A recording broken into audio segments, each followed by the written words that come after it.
Students कैसे हैं आप। तो स्टूडेंट्स जो हमने इलेक्ट्रिकल टेक्नोलॉजी के सब्जेक्ट के लिए सीरीज़ ऑफ लेक्चर स्टार्ट किया था उसका ये lecture number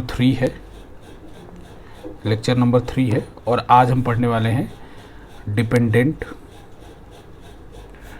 and independent sources के बारे में।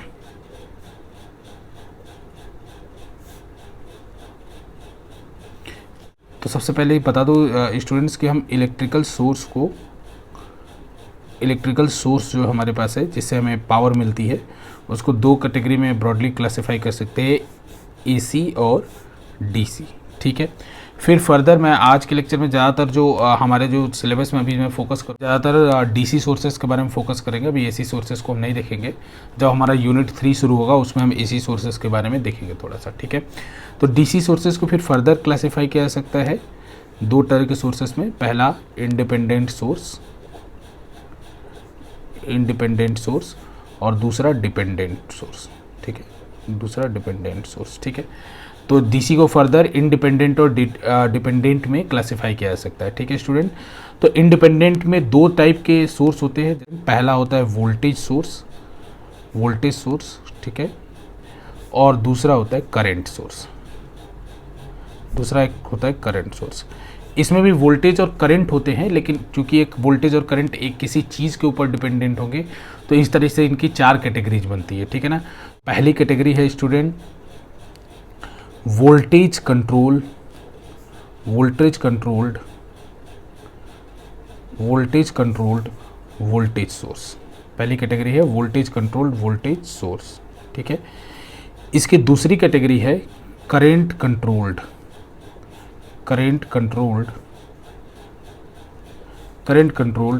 Voltage source.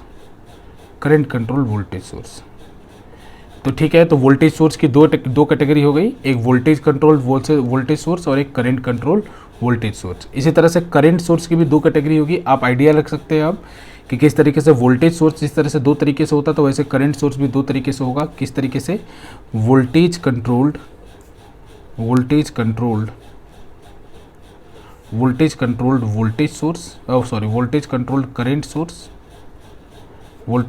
Current source. और इसके बाद चौथा जो कैटेगरी होगा वो हमारा करंट कंट्रोल्ड करंट सोर्स। ठीक है, करंट सोर्स। ठीक है। तो इसमें भी जैसे डिपेंडेंट में भी आप देख रहे हैं कि डिपेंडेंट में भी आपके वोल्टेज सोर्स है, करंट सोर्स भी है। ठीक है।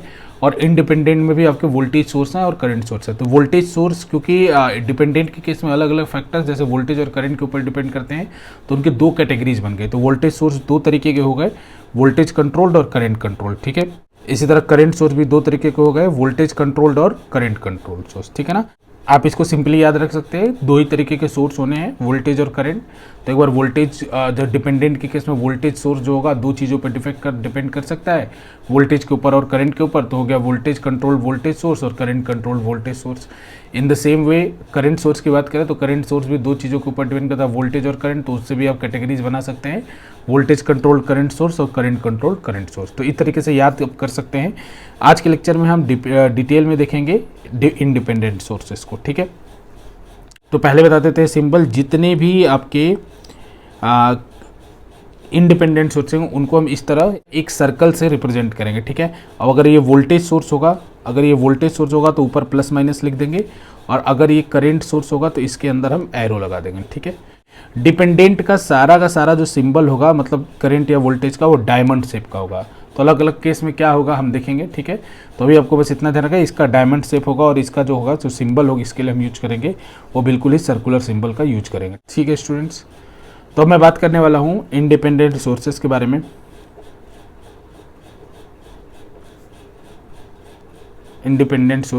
ठीक है। तो इंडिपेंडेंट सोर्स में जैसे हमने बताया था कि दो तरीके का होता है, वोल्टेज और करंट। तो मैं अभी बात करने वाला वोल्टेज सोर्स के बारे में। ठीक है ना, वोल्टेज सोर्स के बारे में। ठीक है। तो जानते हैं क्या देता है वोल्टेज सोर्स, हमें क्या करता है, हमारा जो इंडिपेंडेंट वोल्टेज सोर्स है it provide the potential difference across the device. ये क्या करता है, पोटेंशियल डिफरेंस प्रोवाइड करता है डिवाइस के अक्रॉस। ठीक है। इसके बाद इसमें एक और पॉइंट लिख लीजिए, द आइडियल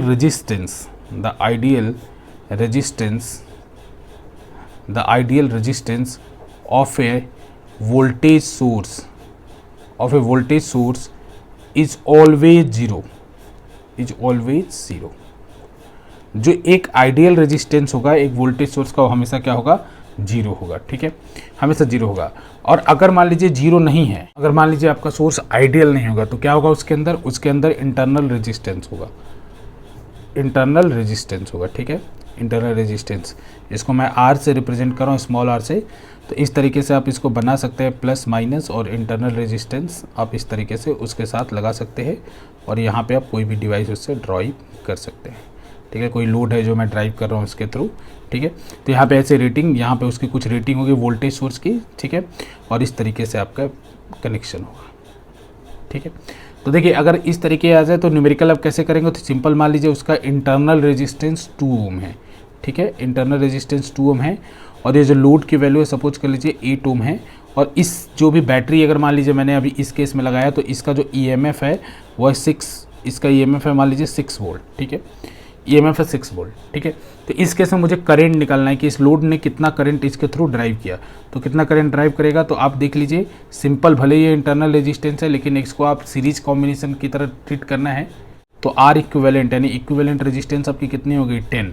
अगर इक्विवेलेंट रेजिस्टेंस 10 हो गई तो करंट आप कैसे निकालेंगे, करंट निकालेंगे V/R इक्विवेलेंट। इसका मतलब क्या हुआ कि वैल्यू कितनी है, V की वैल्यू 6 और R इक्विवेलेंट की वैल्यू कितनी है, 10। तो यहाँ से अगर सॉल्व करेंगे तो कितना आएगा, 0.6 एम्पियर। ठीक है ना, तो यानी इस सर्किट में 0.6 एम्पियर का करंट फ्लो कर रहा होगा। ठीक है, 0.6 एम्पियर। तो अगर मान लीजिए आपको, जैसे मान लीजिए बैटरी है, तो बैटरी के टर्मिनल के क्रॉस आपको कितना वोल्टेज मिल रहा होगा। टर्मिनल वोल्टेज जैसे दो चीज़ें होती है, एक चीज़ आपने पढ़ा होगा स्टूडेंट्स, EMF और वोल्टेज।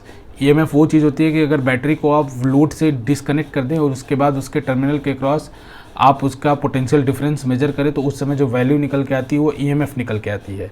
लेकिन जैसे आप किसी सर्किट में उसको कनेक्ट करेंगे तो आपको क्या होगा, जो वैल्यू उस समय निकलती है उसको हम टर्मिनल वोल्टेज कहते हैं, और EMF से वो कम होती है।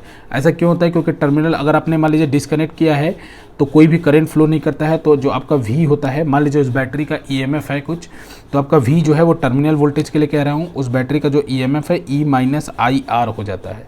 जब आप किसी भी लोड से उसको करंट कर देते हैं, करंट करते ही उसमें करंट फ्लो करने लगता है। जैसे इस केस का मैं एग्जांपल ले रहा हूँ। ठीक है, इस केस में यहाँ पे अगर आप बैटरी के टर्मिनल इस लोड से कनेक्ट करके बैटरी के टर्मिनल के क्रॉस पोटेंशियल डिफरेंस चेक करेंगे तो कितना निकल के आएगा। तो देखिए इसका EMF था 6 वोल्ट माइनस I की वैल्यू कितनी है 0.6 और R की वैल्यू कितनी है 2। तो यहाँ से देखेंगे तो आपको जो टर्मिनल के क्रॉस वोल्टेज मिलेगा लोड कनेक्ट करने के बाद, जो बैटरी के टर्मिनल पे वोल्टेज मिलेगा वो कितना मिलेगा, 6 माइनस 1.2, यानी सिंपल यहाँ से देख लीजिएगा 4.8 वोल्ट।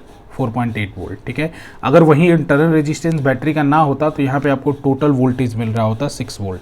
या आपने सर्किट को जब डिसकनेक्ट कर देंगे तो I की वैल्यू 0 हो जाएगी, तो उस समय भी जो आपको पोटेंशियल डिफरेंस मिलेगा वो EMF के बराबर होगा। And EMF is the maximum potential difference of A battery और सेल। और ये जो आपके मैन्युफैक्चरर द्वारा जो उस पर लिखा होता है वो EMF ही लिखा होता है। ठीक है, क्लियर है आपको यहाँ तक। अब जैसे मान लीजिए स्टूडेंट कि मल्टीपल वोल्टेज सोर्स हो आपके पास, तो आप उसको कैसे कनेक्ट करेंगे। तो मल्टीपल वोल्टेज सोर्स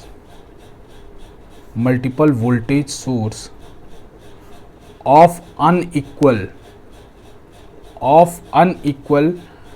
EMF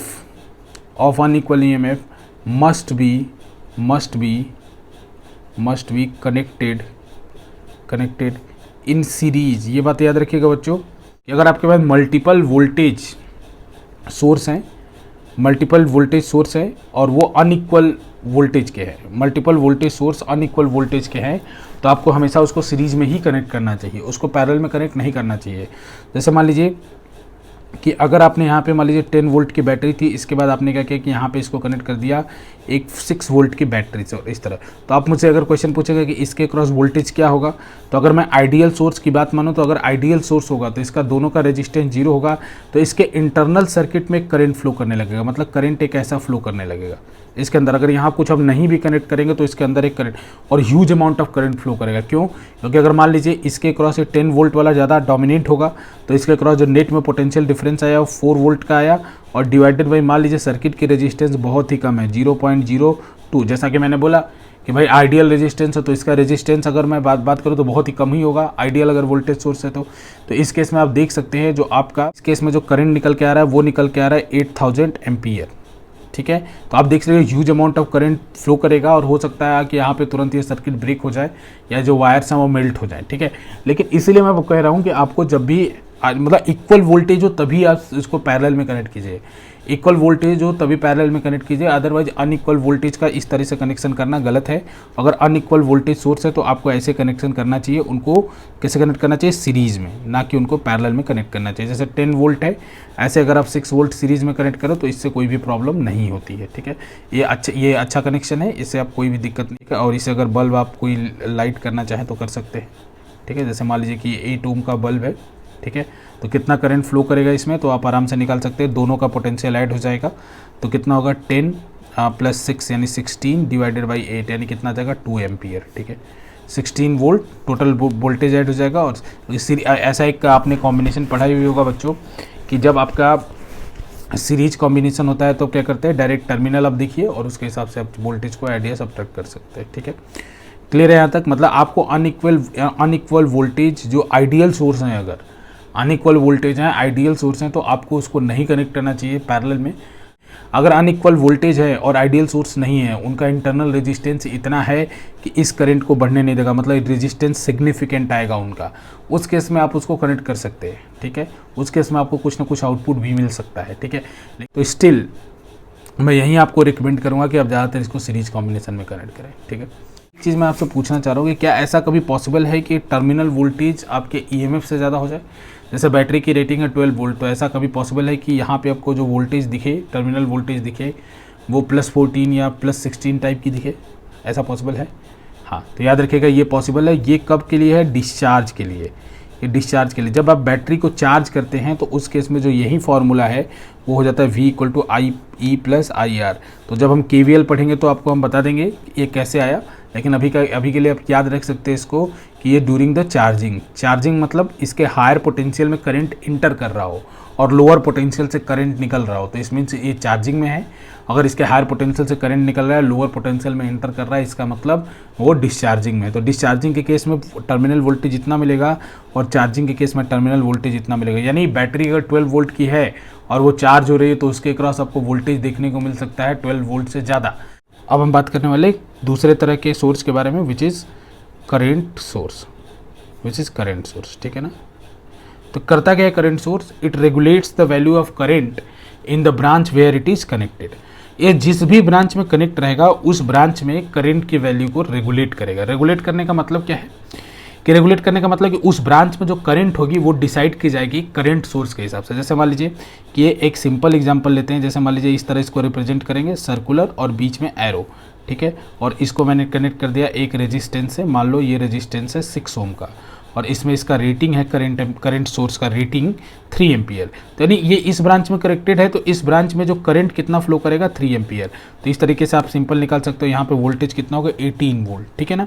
तो मतलब जिस भी ब्रांच में कनेक्टेड रहेगा उस ब्रांच की रेटिंग करंट सोर्स द्वारा डिसाइड होगी। ठीक है, अब एक बात और कि इसकी रेजिस्टेंस कितनी होती है? एक आइडियल करंट सोर्स की रेजिस्टेंस कितनी होगी? तो आइडियल करंट सोर्स की जो रेजिस्टेंस होगी वो इन्फिनिटी होगी। एक आइडियल करंट सोर्स का रेजिस्टेंस इन्फिनिटी हो। उसको कुछ रिप्रेजेंट कैसे करते हैं? उसको रिप्रेजेंट ऐसे करेंगे, मान लो ये आइडियल करंट सोर्स है तो उसका जो रेजिस्टेंस है उसको इस तरह से रिप्रेजेंट कर रहे हैं कि भाई इसका जो रेजिस्टेंस है वो इन्फिनिटी है। तो ये पूरा का पूरा जो हिस्सा है ये आइडियल करंट सोर्स के अंदर का हिस्सा है। ठीक है, तो इसमें आप ऐसा समझ सकते हो कि रिप्रेजेंटेशन के तौर पे कि उसका जो रेजिस्टेंस होता है वो इन्फिनिटी है। लेकिन अगर ऐसा दे रखा है कि करंट सोर्स का करंट भी दे रखा है, उसका रेजिस्टेंस भी दे रखा है, तो हमेशा आपको रेजिस्टेंस किस में कनेक्ट करना है? इस इन्फिनिटी की जगह पैरेलल में। अगर मान लो ये दे रखा है करंट सोर्स की रेटिंग दे दी 5 एम्पियर और मान लो रेटिंग दे दिया 500 ओम, एक एग्जांपल ले रहा हूँ, 5 एम्पियर 500 ओम। तो मुझे क्या समझना है? मुझे समझना है इस तरीके से, मैं इसको रिप्लेस करूँगा। ये 5 एम्पियर का सोर्स है और यहाँ पे जो रेटिंग है वो है 500 ओम। मतलब इसको मैं कैसे कनेक्ट करूँगा? इसके इंटरनल रेजिस्टेंस को कैसे कनेक्ट करूँगा? पैरेलल में। जैसे वोल्टेज सोर्स के इंटरनल रेजिस्टेंस को कैसे कनेक्ट करवाता था आपसे? सीरीज में। ठीक है, तो अब इसके क्रॉस अगर आप लोड लगाएंगे इसके क्रॉस अगर आप कोई लोड लगाते हैं तो लोड में आप निकाल सकते हैं करंट कितना फ्लो करेगा। कैसे निकाल सकते हैं? Current division rule. तो अगर मान लीजिए मुझे ये निकालना है कि भाई IL कितना है, इस लोड में कितना करंट जा रहा है, तो कैसे निकालूंगा?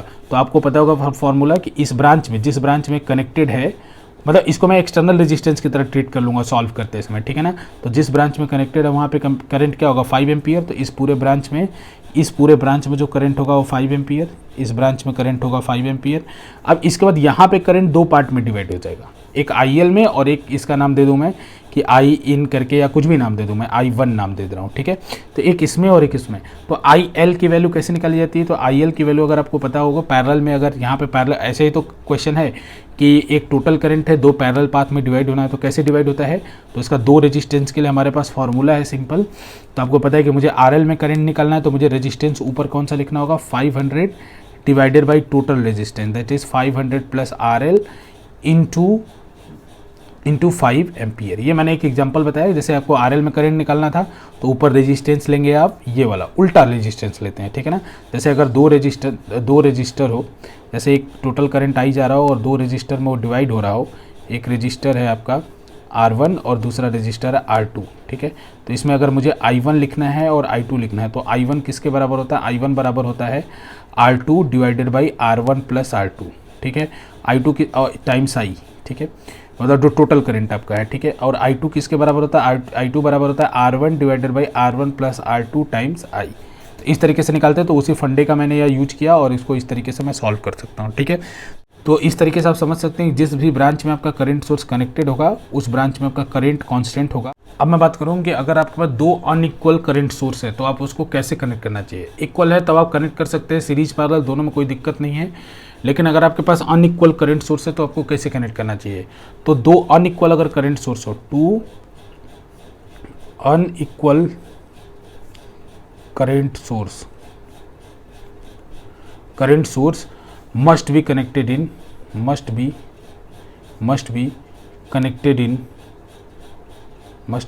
in parallel। अगर दो अनइक्वल करंट सोर्स हैं तो उनको आपको पैरेलल में कनेक्ट करना चाहिए, उनको सीरीज में आपको कनेक्शन नहीं करना चाहिए अनइक्वल होने के केस में, ठीक है। जैसे पैरेलल में कनेक्ट कैसे करेंगे? जैसे मान लीजिए कि एक हमारे पास सोर्स है ऐसे, ठीक है, एक और हमारे पास करंट सोर्स है ऐसे, ठीक है, ठीक है। तो मान लीजिए इसका रेटिंग है 5 एम्पियर और इसका रेटिंग है 3 एम्पियर। तो इस वाले ब्रांच में करंट जो ऐसे निकलेगा, जिधर की तरफ डायरेक्शन रहेगा एरो का 5 एम्पियर और जिधर की तरफ डायरेक्शन एरो का 3 एम्पियर, ठीक है। तो इस जो ब्रांच में अगर जहाँ से आपको लोड ड्राइव करना है, मान लीजिए मैंने लोड लगा दिया यहाँ पे, तो लोड में जो होगा कितना होगा? 8 एम्पियर और 8 एम्पियर, ठीक है। और इस तरीके से आप देख सकते हैं इसमें वापस 3 एम्पियर जाएगा और इसमें वापस 5 एम्पियर। तो इस तरीके से आपको पैरेलल में कनेक्शन करना चाहिए जो अगर दो अनइक्वल करंट सोर्स होते हैं तो, ठीक है। जैसे अगर आप इसको सीरीज में कनेक्ट करते हैं, मान लीजिए दो सोर्स है उसको आप सीरीज में कनेक्ट कर दिया आपने, तो आप क्या लिखेंगे फिर? जैसे मान लीजिए 5 एम्पियर है, ये 3 एम्पियर है, तो ये आपके सोर्स को ही डिस्ट्रॉय करेंगे, ठीक है। जो आपका करंट सोर्स है उसको डिस्ट्रॉय करेंगे, ठीक है। तो इसकी वजह से उसके अंदर सर्किट के अंदर कुछ करंट फ्लो करने लगेगा अगर पैरेलल है तो, है ना। तो इस केस में आपको नहीं कनेक्शन ऐसा करना चाहिए, सीरीज कॉम्बिनेशन। हाँ, अगर आपका इक्वल एम्पियर है तो आप कनेक्शन कर सकते हैं ज़रूर, लेकिन मैं आपको रिकमेंड करूँगा कि जब आपके पास करंट सोर्स हो तो आप उसको हमेशा पैरेलल में ही कनेक्ट करिए, ठीक है। और बिल्कुल अगर और इनका अगर इंटरनल रेजिस्टेंस आता है तो इनके आगे ऐसे कनेक्ट करते जाइए और इसको एक्सटर्नल ट्रीट करते जाइए, कर सकते हैं आप, कोई दिक्कत नहीं, ठीक है। तो ठीक है स्टूडेंट, नेक्स्ट लेक्चर में हम पढ़ेंगे डिपेंडेंट सोर्सेस के बारे में, ठीक है। उम्मीद है आपको लेक्चर पसंद आया होगा।